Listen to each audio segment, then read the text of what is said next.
तपाईलाई अख्तियारको प्रमुख, निर्वाचनको प्रमुख, मानवाधिकारको प्रमुख बनाइयो भने त्यो चाहिँ 5 वर्षको स्थायी हुन्छ कि हुँदैन? प्रधान न्यायाधीशले राष्ट्रिय सभाको अध्यक्षले मान्दैन भने नेपाली जनताले सडकमा निस्केर यो संविधान डढाउनु पर्छ, संवैधानिक राज संस्था चाहियो, यो राष्ट्रपतिले राष्ट्रिय एकताको अखण्डताको पक्षमा काम गरेन भनेको कुरा त अस्ति वैशाख 8 गते यही अध्यादेश तपाईले फिर्ता लिनुभएको अहिले किन मान्नुभयो? यो मन्त्री परिषदका उप प्रधानमन्त्रीले संवैधानिक पदहरूमा नियुक्त गर्नको लागि यो अध्यादेश ल्याउनु पर्यो। त्यो अस्थायी अध्यादेशको आधारमा मुलुकमा स्थिरता कहिले देख्नुभयो तपाईले? यो संविधान आएपछि अथवा 62-63 को आन्दोलन पछि देशमा तपाईले के स्थिरता देख्नुभयो? पूर्ण नेपाली जनताको पक्षमा त यो राज्य व्यवस्थै छैन। तपाईहरु जो गणतन्त्र मान्ने यो नयाँ संविधान ल्याउँ भन्नुहुन्छ, हिजो तपाईहरुले नि होइन भनेर फिर्ता भएको कुरा तपाईकै प्रधानमन्त्रीले अहिले फेरि लिएर आउँछ भने यो देशमा स्थिरता खोइ? यो राज्य व्यवस्था हटेर अर्को कुनै नयाँ प्रणाली आउने कुनै सोच, कुनै गतिविधि आयो भने अघि मैले भने राजनीति सम्भावनाको खेल हो, जे पनि हुन सक्छ र त्यस्तो कुनै संसद विघटन गर्ने कुरा पनि प्रधानमन्त्रीले गर्न सक्नुहुन्छ। विश्व दुनियाँको भूगोलबाट हेर्नुभएका सम्पूर्ण नेपालीहरूलाई म हार्दिक नमन व्यक्त गर्न चाहन्छु। आदरणीय दर्शकबिन, अध्यादेश प्रकरणपछि पार्टीभित्रको विवाद झन् उत्कर्षमा पुगेको छ। पार्टीभित्र होस् या बाहिर होस्, प्रधानमन्त्रीको यो कदमप्रति साँच्चीकै चौतर्फी रूपमा आलोचना भइरहेको छ। अध्यादेश फिर्ता लिनुपर्छ प्रधानमन्त्रीले भनेर चौतर्फी दबाब आइरहेको बेला अबको प्रधानमन्त्रीको कदम के हुन सक्छ त? अध्यादेश ल्याइसकेपछि प्रधानमन्त्रीले चाल्ने सम्भावित कदमदेखि लिएर अबको नेपालको राजनीति कुन ढङ्गबाट अगाडि बढ्नेछ? आज हाम्रो बीचमा वरिष्ठ अधिवक्ता विष्णु प्रसाद भट्टराई हुनुहुन्छ। वरिष्ठ अधिवक्ता विष्णु भट्टराई सरलाई कार्यक्रममा हार्दिक स्वागत छ। हजुर, धन्यवाद, नमस्कार। अब राष्ट्रपति विद्यादेवी भण्डारीले संवैधानिक परिषद काम, कर्तव्य, अधिकार र कार्यविधि सम्बन्धी अध्यादेश जारी गरेकी छिन्। यहाँबाट सुरु गरौँ न, अध्यादेशको आवश्यकता अहिले किन र केका लागि प्रयोग गर्यो? धन्यवाद। पहिलो कुरा त सरकारले संसद नचलेको अवस्थामा अत्यावश्यक काम कारबाही गर्न आवश्यक छ र त्यसको बारेमा कुनै संवैधानिक कुनै कानुनी व्यवस्था छैन भने संसद नबसुन्जेलसम्मको लागि राष्ट्रपतिलाई अध्यादेशको लागि सिफारिस गर्ने हो। अझ यसरी यसलाई हेरौँ न, राष्ट्रमाथि सङ्कट र समस्या आउन लागेमा संसद नभएको अवस्थामा सरकारले अध्यादेशको बाटो समाउने अभ्यास प्रजातान्त्रिक मुलुकहरूमा छ। होइन, राष्ट्रमाथि सङ्कट भनेर त्यसो चाहिँ हामी नभनौँ, तर त्यस्तो कुनै महत्त्वपूर्ण काम कारबाही जस्तो कि हाम्रो संविधानको धारा मलाई लाग्छ 114 सङ्घीय संसदको दुवै सदनको अधिवेशन चलिरहेको अवस्थामा बाहेक अन्य अवस्थामा तत्काल केही गर्न आवश्यक परेमा मन्त्री परिषदको सिफारिसमा राष्ट्रपतिले अध्यादेश जारी गर्न सक्नेछ भनेपछि तत्काल केही गर्नलाई आवश्यक हुनु पर्यो।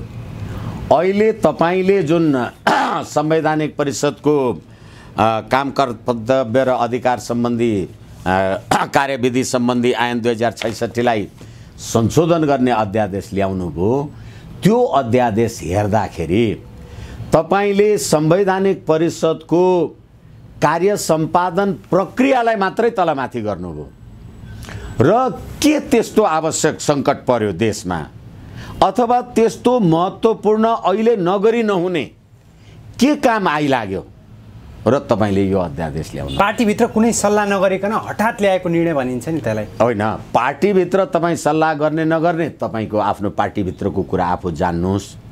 तर के हो भने मन्त्री परिषदले यो अध्यादेश ल्याउने हो, तर उद्वेगको कुरा त के हो भने मन्त्री परिषदका सदस्य भएकै मान्छेलाई थाहा छैन। यसै कारणले गर्दाखेरि नेपालको कार्यकारी अधिकार मन्त्री परिषदमा नियुक्त हुन्छ, प्रधानमन्त्रीमा मात्रै होइन।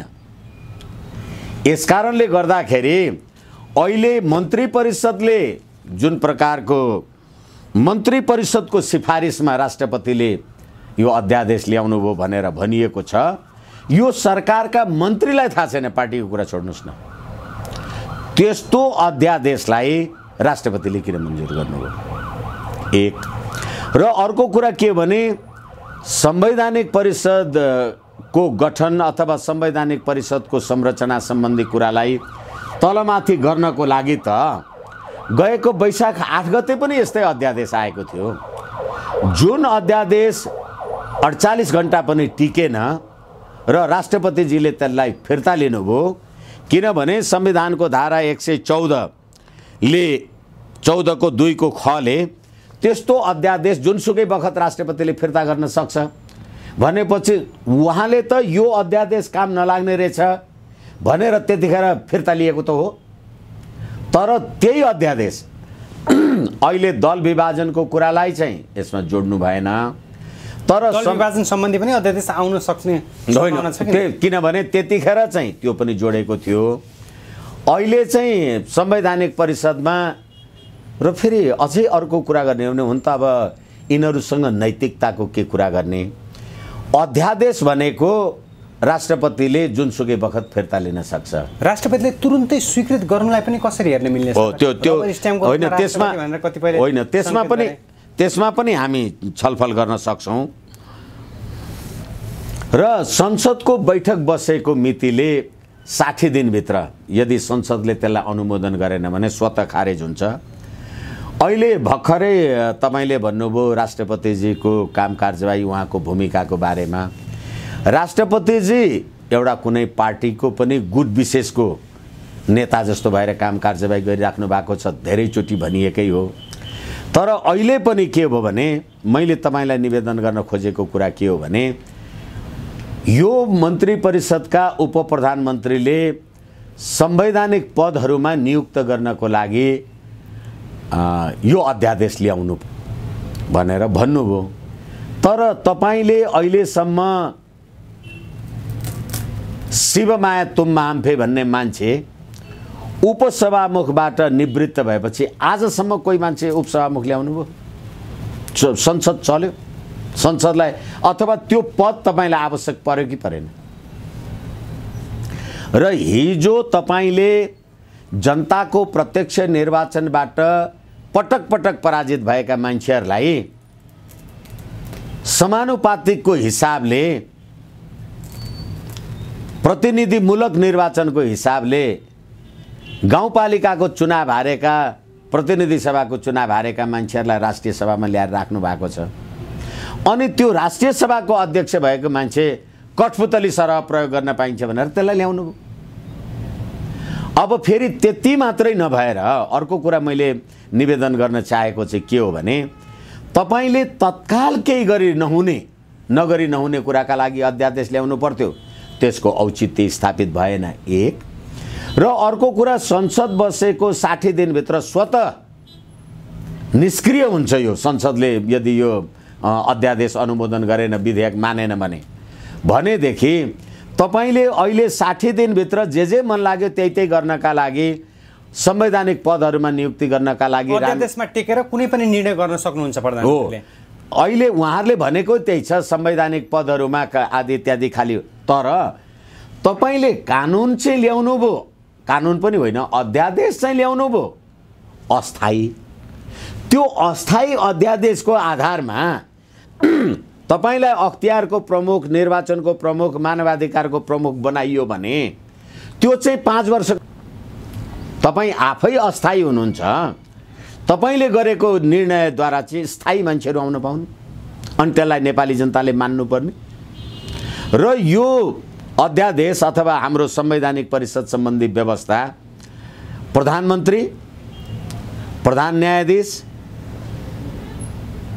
सभामुख, राष्ट्रिय सभाको अध्यक्ष, उपसभामुख, प्रमुख प्रतिपक्षी दलको नेता भनेपछि विधायिका, कार्यपालिका र न्यायपालिका सबैको सहमतिमा संवैधानिक पदहरूमा नियुक्ति हुन् भन्ने सदाशयको कारणले यो संवैधानिक परिषद सम्बन्धी व्यवस्था संविधानको धारा 284 ले गरेको हो। तपाईले उपसभामुख त नियुक्त गर्नु भएन, सभामुख किन आउनु भएन? सभामुख पनि आउनु भएन, प्रमुख प्रतिपक्षी दलको नेता पनि आउनु भएन। भने संवैधानिक परिषदको बैठकमा सभामुख नआउनु त अनि त्यसैले गर्दाखेरि तपाईँ जम्मा 3 जना हुनुभयो र तपाईँले के भन्नुभयो भने बहुमतको आधारमा निर्णय गर्ने भनेर अहिलेको हाम्रो यो संवैधानिक परिषद काम कर्तव्य अधिकार र कार्यविधि सम्बन्धी ऐन 2066 को दफा 5-6 को कुरालाई लिएर आउनुभयो र हिजो के थियो भनेदेखि अहिले तपाईँले उहाँहरूले संशोधन गर्नुभएको यसको दफा 6 को उपदफा 5 मा बैठकमा पेश भएको प्रत्येक विषयको निर्णय सर्वसम्मतिको आधारमा हुनेछ भनेपछि मुलुकलाई, हालाकि यो संविधानको पक्षधर म होइन, धेरैचोटि भनेकै छु, तर उहाँहरूले ल्याउनु भएको सङ्घीय लोकतान्त्रिक गणतन्त्रको कुरालाई यसले के भनेको थियो भने बैठकमा पेश भएको प्रत्येक विषयको निर्णय सर्वसम्मतिको आधारमा हुनेछ। तपाईँले अहिले बहुमतको आधारमा निर्णय गर्नुभयो भने तपाईँले गरेको बहुमतको निर्णय मैले किन मान्ने? म सभामुख पनि छैन, म प्रमुख प्रतिपक्षी दलको नेता पनि छैन। त्यो संवैधानिक परिषदको निर्णय कसरी भयो? अब बहुमतको आधार भनेपछि अहिले 6 जनाको ठाउँमा जम्मा 5 जना छन् उपसभामुख नभएपछि, अनि बहुमत भनेपछि हिजो प्रधान न्यायाधीश, प्रधानमन्त्री र राष्ट्रिय सभाको अध्यक्ष भएपछि 3 जना भए, अनि 3 जनाको पनि बहुमत भनेको 2 जना, प्रधानमन्त्री र एउटा मान्छे भए त भइगयो। यस्तो पनि कुनै संवैधानिक परिषद हुन्छ? संविधान संशोधन गर्नको लागि पनि कुनै बाधक भएन हैन सर? अब संविधान संशोधन गर्नका लागि त 2/3 बहुमत चाहियो, तर तपाईले अहिले जे काम कारबाही गर्नुभयो यो त संविधानको धारा 284 ले जे कुरालाई व्यवस्था गरेको थियो त्यसलाई तपाईले निस्तेज गरिसकेपछि यो संविधान त तपाईले च्यात्नुभयो, डढाउनुभयो, यसको त धज्जी उडाउनु भयो नि। यो संविधान, यो देशको प्रधानमन्त्रीले, प्रधान न्यायाधीशले, राष्ट्रिय सभाको अध्यक्षले मान्दैन भने नेपाली जनताले सडकमा निस्केर यो संविधान डढाउनु पर्छ, संवैधानिक राज संस्था चाहियो, यो राष्ट्रपतिले राष्ट्रिय एकताको अखण्डताको पक्षमा काम गरेन भनेको कुरा त अस्ति वैशाख 8 गते यही अध्यादेश तपाईले फिर्ता लिनुभएको अहिले किन मान्नुभयो? किनभने संविधानको धारा 61(3) ले राष्ट्रपतिले यो संविधानको पालनाद्वारा राष्ट्रिय एकताको प्रवर्धन गर्नेछ भनेपछि विद्यादेवीले राष्ट्रिय एकताको प्रवर्धन गर्नुभयो। नेपाली जनताको राष्ट्रपति हुन सक्नुभयो उहाँ।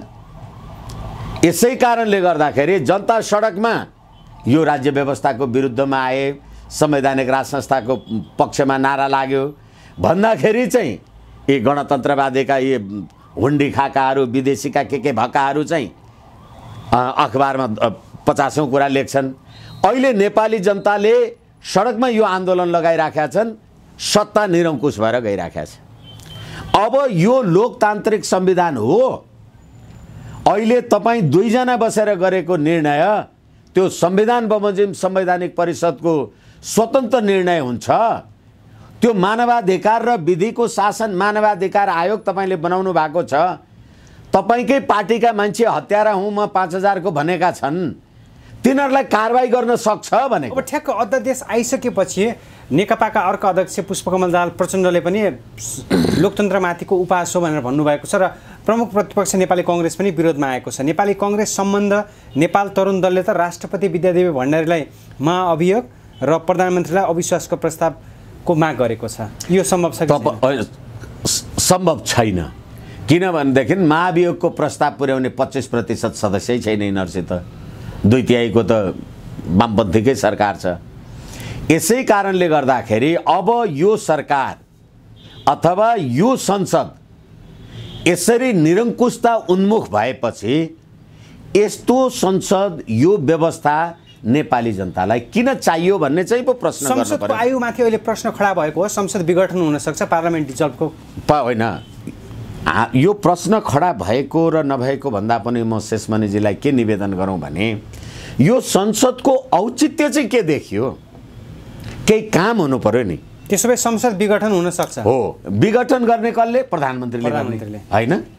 तर के हो भनेदेखि एकछिनलाई मान्नुहोस्, प्रधानमन्त्रीले संसद विघटन पनि गरेन, अध्यादेश पनि फिर्ता ल्याएन, के गर्नुहुन्छ भनेदेखि अब त्यो अवस्था त हिजो पनि 47 सालको संविधान अन्तर्गत रहेको राज्य व्यवस्थालाई आफै गठन र विघटन गरेका थिए र जनताले सडकबाट ढुङ्गा हानेर त्यो व्यवस्था गएको थियो भने अब यस्तो अवस्थामा यो व्यवस्था सङ्घीय लोकतान्त्रिक गणतन्त्रात्मक विधिको शासन नेपाली जनताको राज्य सत्ता सम्प्रभु सत्ता भयो।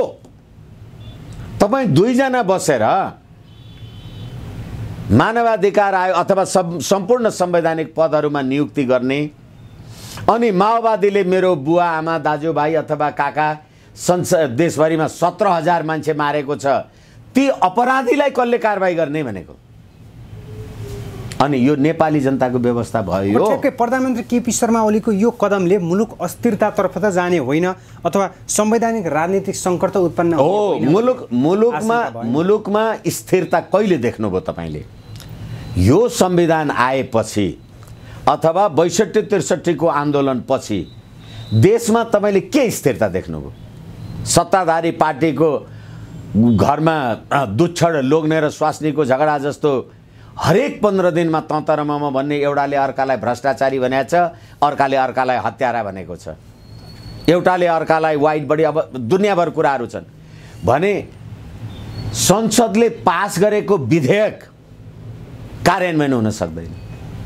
यो संसद बसेर धेरैचोटि भने मैले रोटी र बेटी भनेर विदेशीलाई नागरिकता दिने कानुन पास गर्छ।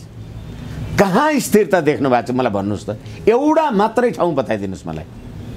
अब ठ्याक्कै सर, नेकपाभित्रको अध्यादेश प्रकरणपछि पार्टी विवाद झन् उत्कर्षमा पुग्ने निश्चित जस्तो देखियो। अब अहिलेको परिवेशमा नेताहरूले कहिले खुमलटार धाउनु भएको छ, कहिले कता धाउनु भएको छ। अब यो परिवेशलाई निहालेर हेर्दाखेरि अध्यादेश फिर्ता हुने सम्भावना देख्नुहुन्छ तपाईँ? प्रधानमन्त्री फिर्ता गर्नुहोला? अब पार्टीभित्र चौतर्फी दबाब छ यति बेला। अब प्रश्न के भने, अस्ति अध्यादेश फिर्ता गर्दै तपाईँको नियत थाहा भइसकेको थियो। वैशाखमा अध्यादेश फिर्ता भएको थियो, नियत थाहा भइसकेको थियो। तपाईँले अध्यादेश ल्याउँदा पनि नियत थाहा भएको थियो। किनभनेदेखि तपाईँले एकजना तराईसँग सम्बन्धित संसद सदस्यलाई अपहरण गरेर लिएर आउनुभयो। प्रधानमन्त्रीको विरुद्धमा मानव अपहरणको जाहेरी दरखास्त जुन देशमा पर्छ त्यहाँ राजनीतिक स्थिरता र अस्थिरताका प्रश्न गरिरहनु पर्छ। र हिजो जुन अध्यादेश पूर्ण नेपाली जनताको पक्षमा त यो राज्य व्यवस्थै छैन। तपाईहरू जो गणतन्त्र मान्ने यो नयाँ संविधान ल्याउँ भन्नुहुन्छ, हिजो तपाईँहरूले नि होइन भनेर फिर्ता भएको कुरा तपाईँकै प्रधानमन्त्रीले अहिले फेरि लिएर आउँछ भने यो देशमा स्थिरता खोइ? र यो राज्य व्यवस्था नेपाली जनताको राज्य व्यवस्था हो। नेपाली जनताले यसबाट के सुख शान्ति समृद्धि हित उन्नति प्रगति केही पाए भनेको? प्रधानमन्त्रीको यो कदमभित्र कुनै एउटा हिडन इन्ट्रेस्ट हुनसक्छ सर? अहिले भइरहेको व्यवस्थालाई धराशायी पारेर राजनीतिलाई अर्कै कोर्सतिर लग्ने एउटा कन्स्पिरेसी त रचिएको छैन भन्ने आशंका पनि छ नि? होइन, राजनीति सम्भावनाको खेल हो, जे पनि हुनसक्छ।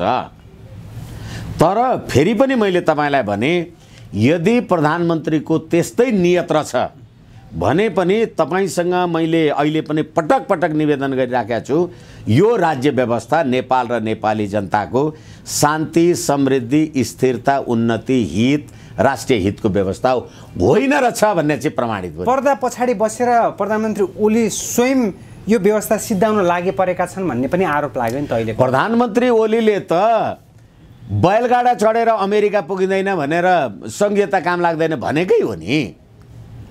अहिले सङ्घीयता यो देशलाई घाँडो र 8,000 यो देशका स्थानीय तहका हाकिमहरूलाई जागिर खुवाउने र मोटर चढ्ने र भ्रष्टाचार गर्ने भन्दा बाहेक यो सङ्घीयता कसलाई चाहियो? को जनताले भनेको छ सङ्घीयताले नेपाली जनतालाई यति हित भयो भनेर? अध्यादेश प्रकरणपछि राष्ट्रपति पनि विवादित हुनुभएको छ, यति बेला नेपालको न्यायालय पनि विवादित भएको छ। यो परिवेशलाई निहालेर हेर्दाखेरि कुनै पनि स्वतन्त्र अङ्ग बन्न सकेन हो? मैले फेरि पनि भन्छु, यो राज्य व्यवस्थाको संविधान कानुन बमोजिम अथवा विधिवत रूपले जुन 72 असोज 3 गते हामीले जारी गर्यौँ भनेका छन्, भनिएको छ, त्यो संविधान अन्तर्गत 2074 मङ्सिर 21 गते निर्वाचन भएपछि यो देशको विधायिका कार्यपालिका र न्यायपालिका दुईवटै नालायक तीनवटै नाकाम भए, जनतालाई काम भएन। पहिलो कुरा म तपाईँलाई निवेदन गरौँ, सरकार कार्यकारी जो प्रधानमन्त्रीजी अथवा मन्त्री परिषद भन्नुहोस्, संसारमा सर्वाधिक भ्रष्ट नेपालको इतिहासमा कहिल्यै नभएको भ्रष्ट र अपराधीहरूको सरकार। कर्तव्य ज्यान मुद्दा, ज्यान मार्ने उद्योग मुद्दाका अभियुक्तहरू मन्त्री परिषदमा। अनि अब कार्यपालिकाको हाल यो अध्यादेश र ओम्नी प्रकरण र भ्रष्टाचार, अनि त्यहाँबाट पार्टीका दुईटै अध्यक्षहरू एउटाले अर्कालाई ज्यान मारा, हत्यारा, बाँदरमुडे भन्ने कार्यपालिका नाकाम। संसदको कुरा गर्ने नि त, संसदको हामीले कुरा गऱ्यौँ। जुन राज्य प्रणाली हामीले अनादिकालदेखि नेपाल पृथ्वीनारायण शाहले एकीकरण गर्नुभन्दा अगाडिदेखिको हाम्रो सभ्यता, संस्कृति, धर्म सम्पूर्ण कुरालाई नष्ट गर्ने धर्मनिरपेक्षको संविधानका संसद सदस्यले गुठी समाप्त गरे। हालाकि जनताको ताकतले त्यसलाई तिनीहरूले कार्यान्वयन गर्न सकेनन्। त्यसै गरेर हाम्रा पुर्खाले आर्जन गरेको यो मुलुक विदेशीलाई नागरिकता बाँडेर देशलाई फिजीकरण गर्ने, सिक्किमी बनाउने काम गरे। संसद काम लागेन। अब न्यायालय छ नि त भनेर भन्ने कुरामा यो देशको न्यायालय भनेको यो न्यायालय होइन। न्यायाधीश स्वयं एकैछिन मित्र, यो होइन, यो न्यायालय होइन भन्दैछु म। मलाई त चार्ज लगाउनु पर्यो नि आम संसारले पनि, किनभने संविधानले संवैधानिक परिषदले संवैधानिक पदमा नियुक्त हुनको लागि संविधानको धारा 239ले संसदीय सुनवाईको व्यवस्था गरेको छ। संसदीय सुनवाईमा को हुन्छन्? राजनीतिक पार्टीका संसद सदस्य हुन्छन्। कोही ज्ञानी विद्वान महान अथवा सम्बन्धित क्षेत्रबाट आएको ज्ञाता विज्ञाता त हुँदैन। त्यो संसदीय सुनवाई समितिमा गएर तपाईँ प्रधान न्यायाधीश हुने मान्छे, संवैधानिक पदमा नियुक्ति हुने मान्छे, तपाईँले उहाँहरूको अगाडि शपथ खानुभयो अथवा होइन, उहाँहरूले जति इन्टरभ्यू लिनुभयो त्यसलाई चाहिँ पास गर्नुभयो। र त्यो संविधानको शपथ गर्दाखेरि त धर्मनिरपेक्षको संविधानको शपथ ग्रहण गरेर आउनुभयो नि त प्रधान न्यायाधीशज्यू। धर्मनिरपेक्ष संविधानको शपथ ग्रहण गरेर आएको न्यायाधीशले 2074 6-8 गतेका दिन गुठी सम्बन्धी एउटा मुद्दामा हाम्रो देशको देवालय, गुठी, मन्दिर, चैत्य लगायतका विषयहरू हाम्रो राष्ट्रिय अखण्डताका विषय हुन्, ती समाप्त भए भने राष्ट्रियता समाप्त हुन्छ भनेर फैसला गर्नुभयो। भनेपछि तपाईँले यो संविधान मान्नुभयो कि यो संविधानको उल्लङ्घन गर्नु? ठ्याक्कै सर, यो अध्यादेश प्रकरणपछि प्रधानमन्त्री एकैछिन मैले एक लाइन भनेर टुङ्ग्याएँ। त्यसैले विधायिका, कार्यपालिका र न्यायपालिका यो राज्य व्यवस्था अन्तर्गतको तीनैवटा कुरा काम लागेन। यसैले यो नेपाली जनताको व्यवस्था होइन भने मैले। ठ्याक्कै प्रधानमन्त्री केपी शर्मा ओलीको यो कदम जति अस्वाभाविक देखियो, जति अनएक्सपेक्टेड देखियो, त्यसपछि यसले निम्त्याउने रिजल्ट अथवा यसपछि प्रधानमन्त्रीले चाल्ने कदम त्यति अस्वाभाविक हुने हो अथवा के हुने हो भन्ने उनको नियत के हो भन्ने बुझिन्छ कि बुझिँदैन यति बेला? होइन, धेरैचोटि उहाँहरूले दिल्लीमा हुन त दिल्लीमा 12 बुँदे समझदारी गरेको कुरा हामीले धेरैचोटि गरेका छौँ। शान्ति सम्झौता पनि विदेशी इयान मार्टिनलाई राखेर तपाईँले गर्नुभयो। ठ्याक्कै हिडन इन्ट्रेस्ट चाहिँ के हुनु? एकैछिन, यसै कारणले गर्दाखेरि सामन्त गोयल आइसकेपछिका यी निरन्तर श्रृङ्खला र त्यसले नेपाली जनतालाई तपाईँले सुसूचित नगरेपछि जुनसुकै प्रकारको प्रतिकूल घटना देशमा भयो भने अन्यथा भन्नु पर्दैन। कस्तो प्रतिकूल भन्ने हुनुहुन्छ तपाईँ? किनभनेदेखि यो राज्य व्यवस्था कार्यान्वयन हुन सकेन। हुन सक्छ जनताले सडकबाट संवैधानिक राज संस्था, हिन्दू राष्ट्र, अखण्ड नेपालको कुरा उठाइराखेका छन् र आज पनि म अखबारमा हेर्दै थिएँ र त्यसैको परिप्रेक्ष्यमा र विप्लव माओवादीले पनि जुन कुराको आन्दोलन अथवा उहाँहरूको तर्फबाट जे कुरा गरिराख्नु भएको छ, नेपाली सेनालाई लकीरको फकीर भनेर राष्ट्रको जे अपमान गर्नुभएको छ, यो राज्य व्यवस्था हटेर अर्को कुनै नयाँ प्रणाली आउने कुनै सोच, कुनै गतिविधि आयो भने अघि मैले भने राजनीति सम्भावनाको खेल हो, जे पनि हुन सक्छ र त्यस्तो कुनै संसद विघटन गर्ने कुरा पनि प्रधानमन्त्रीले गर्न सक्नुहुन्छ। संसद विघटन पनि हुन सक्छ, मध्यावधि चुनावमा देश जान सक्छ, मध्यावधि चुनावमा देश जान सक्छ। संसद विघटन गरेपछि चुनावको घोषणा गर्दिनमा के गर्नुहुन्छ? त्यसपछिका आकलन हामीले कस्तो गरेर के गर्नु? हो, त्यसैले मैले भने मध्यावधिपछि जस्तै शेरबहादुर देउवाजीको टाइममा पनि संसद विघटन गरेर मध्यावधि त घोषणा भएको थियो, तर मध्यावधि चुनाव गर्न माओवादीको कारणले, उसको कारणले गर्दा सक्दिनँ भन्दै गरेको कारणले गर्दाखेरि राजा ज्ञानेन्द्रले होइन राज्य सत्ता आफूले यस्तो कारण भयो, यो असक्षम भए शेरबहादुरहरू भन्ने शब्दै त्यही प्रयोग गरेर कार्यकारी अधिकार आफूसँग लिएको अवस्था थियो। त्यो अवस्था नआउला भन्न सकिँदैन। यसै कारणले गर्दा प्रतिनिधि सभा संसद तपाईँले विघटन गर्नुभयो, निर्वाचनको घोषणा गर्नु भएन अरे के गर्नुहुन्छ?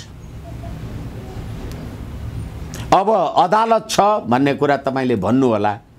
हिजो त 47 सालको अदालत त संसदीय सुनवाई ती संसद सदस्यहरूका पार्टीका दलका संसद सदस्यसँग हजुर प्रणाम गरेर जागिर खान आएका जजहरू हुँदैनथे, स्वतन्त्र थिए।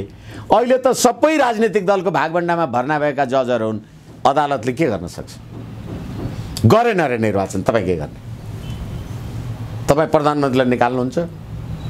यसै कारण मैले भनेको नेपाली जनता र नेपाली सेनाको सहभागितामा जुनसुकै प्रकारको राजनीतिक समीकरण, ध्रुवीकरण, खण्डन, विखण्डन, उपखण्डन, महाखण्डन जे पनि हुन सक्छ। हस्, समय र विचारको लागि हामी हार्दिक आभार व्यक्त गर्न चाहन्छौँ। धेरै धेरै धन्यवाद सर। हजुर, मलाई पनि मेरा कुरा राख्ने अवसर दिनुभयो। एबिसी खबरलाई हार्दिक धन्यवाद, नमन, प्रणाम।